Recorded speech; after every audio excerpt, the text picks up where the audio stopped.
Panglima TNI Jenderal Andika Perkasa membeberkan 5 prajuritnya yang diduga melakukan tindakan kekerasan terhadap supporter saat terjadi kerusuhan di Stadion Kanjuruhan Malang, Jawa Timur pada Sabtu 1 Oktober lalu.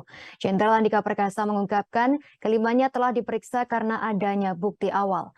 Dikatakan Jenderal Andika dari 5 prajurit yang telah diperiksa, 4 diantaranya mengakui melakukan tindakan kekerasan. Sementara 1 prajurit belum mengakui tindakan yang dilakukannya. Sosok 4 prajurit tersebut berpangkat Sersan 2 dan Prajurit 1. Panglima TNI memastikan pihaknya akan terus bekerja melakukan pendalaman terkait dugaan kekerasan yang dilakukan prajurit TNI terhadap supporter Arema.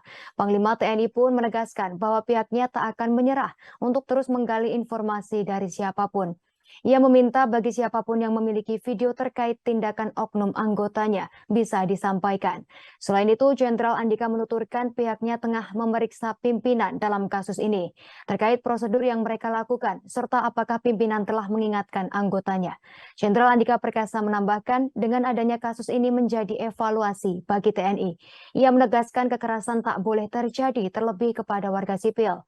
Menurutnya, apabila kekerasan masih terjadi, artinya penekanan tentang batas kewenangan TNI dalam bertindak tak berjalan. Sebagaimana diketahui beredar video yang menampilkan seorang prajurit TNI melancarkan tendangan ala kungfu kepada satu penonton saat kerusuhan di Stadion Kanjuruhan Malang, Jawa Timur. Video yang sempat viral itu lantas menuai kecaman dari sejumlah pihak.